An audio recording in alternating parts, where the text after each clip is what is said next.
দর্শক বন্ধুরা, তান্দুরি চিকেন অনেক টেস্ট করে আমরা রেস্টুরেন্টে খাই। যদি ঘরে হয় নিজের হাতের মশলা দিয়ে, তাহলে কেমন হয়? স্বাদটা অনেক আরও 3 গুণ বেড়ে যায়, টাকাও খরচ কম হয়।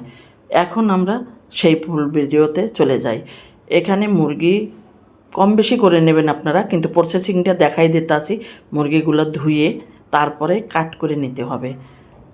দেখেন, সুন্দর করে এরকম কেটে নিতে হবে। সম্পূর্ণ মশলাগুলো কিন্তু এর ভিতরে না ঢুকলে খেতে একদম ভালো লাগবে না, সেজন্য এই যে রানগুলো এভাবে কেটে নিতে হবে। ধোয়ার পরের কাজ, তারপরে মশলা: আদা, রসুন, পেঁয়াজ, কাঠবাদাম, কিশমিশ, পোস্তদানা, একটু সামান্য পানি দিয়ে একটা পেস্ট করে নিলাম। এখানে কাঁচামরিচ ব্যবহার করতে পারেন, আমার কাছে কাঁচামরিচ ছিল না, সেজন্য কিন্তু দিতে পারিনি। অবশ্যই আপনারা কাঁচামরিচ দিয়ে সুন্দর একটা পেস্ট করে নেবেন। দেখেন, এই পেস্টটা আমরা ব্যবহার করব। এর আগে আমরা ফ্রেশ কালো গোলমরিচ, ব্ল্যাক পেপার যেটা বলে, লবণ আর লেবু, আপনারা ভিনেগারও ব্যবহার করতে পারেন, ফ্রেশ লেবু ব্যবহার করাই ভালো, দিয়ে আগে ম্যারিনেট করে নিলাম চিকেনটা।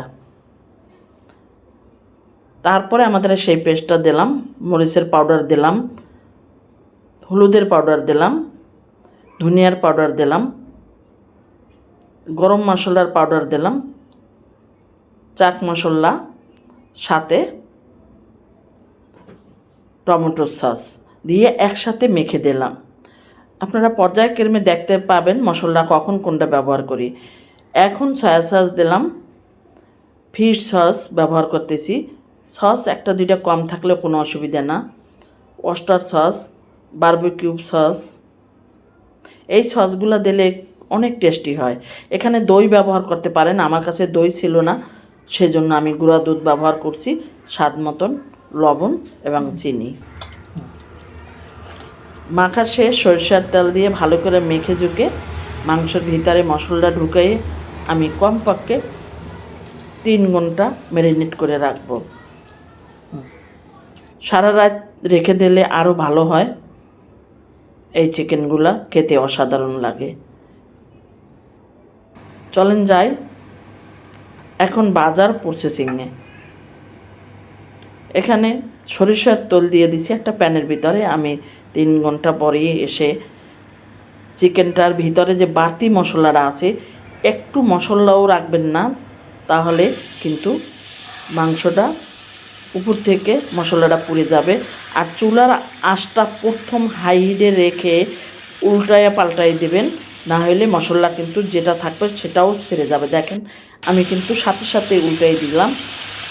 এই যে একটা মশলাও কিন্তু ছেড়ে যাবে না, হাই হিটে আছে কিন্তু চুলার জালটা। আর সব সময় মশলা ছাড়াই তারপরে এখন ধিম করে নিবা করে তারপরে আমি এখানে 10 মিনিট রাখছি। তারপরে আবার রেখে উল্টায়ে তার উপরে কিন্তু আমি বাড়তি যে মশলাটা গ্রেভি আছে ওখান থেকে আমি ব্রাশ করে দিতে আসি। দেখেন, যখন মাংসটা ভাজা হয়েছে 80%, তখন কিন্তু আমি আবারও গ্রেভি লাগাই দিছি। এখন উল্টায় পাল্টাইয়ে ভেজে নেব শুধু। এই যে, যদি আপনাদের কাছে রেসিপি ভালো লাগে অবশ্যই একটা লাইক দেবেন। অসাধারণ ছিল কিন্তু এই যে গ্রেভিটা। এর ভিতরে কিছু সস ব্যবহার করছি, বা যে সসগুলো আমরা দিচ্ছি সেইগুলাই টমেটো সস, ওস্টার সস দিয়ে ভালো করে মিশিয়ে গ্রেভিটা আমি রান্না করে নেব। এখানে সাদা তেল, পেঁয়াজ কুচি, রসুন কুচি দিয়ে একটু মজাই নিলাম। এখন বাটার দিয়ে দিলাম আরেকটু স্বাদ বাড়াবার জন্য। অবশ্যই বাটার বাগিয়ে দিতে হবে, তাহলে এই গ্রেভিটা রান্না খেতে ভালো লাগবে। কাঁচামরিচ দিয়ে দিলাম কুচা 2টা, দিয়ে বেশি ভাজাভাজি করব না, এরকমেরই থাকবে। এর ভিতরে আমরা গ্রেভিটা আমি ঢেলে দিয়ে সুন্দর করে রান্না করে নেব। যে ধরনের সস যা থাকবে সস কিছু মিশিয়ে তারপরে কিন্তু আপনারা এই গ্রেভিটা রান্না করবেন। এটা কিন্তু রুটি দিয়ে মাংসের সাথে খেতে অসাধারণ লাগে। ব্যালেন্স নেওয়ার জন্য 1 চামচ চিনি ব্যবহার করলাম, মিষ্টি মিষ্টি লাগবে। যদি কেউ পছন্দ না করেন স্কিপ করতে পারেন, কিন্তু দিলে কিন্তু স্বাদটা কিন্তু অনেক মজা হয়। এখন 1 চিমটি 1 ফালা লেবু দিয়ে আমি লেবু দিয়ে দিলাম। এখানে আপনারা একটু ভিনেগারও ব্যবহার করতে পারেন, কিন্তু লেবুর রসটা দিলে সুন্দর একটা ফ্লেভার আসে। দেখেন অসাধারণ একটা সস। এটাই কিন্তু আমাদের রেস্টুরেন্টে গেলে কিন্তু ওরা পাশে দিয়ে দেয়। যা হোক, খেতে খেতে চলে যাচ্ছি। ভালো থাকবেন। রুটি দিয়া, নান রুটি দিয়ে, পরাটা দিয়ে খেতে অসাধারণ হয়। ধন্যবাদ সকল বন্ধুদেরকে। যদি ভালো লাগে অবশ্যই পারুল আলমের কিচেন দেখবেন, সাথে থাকবেন।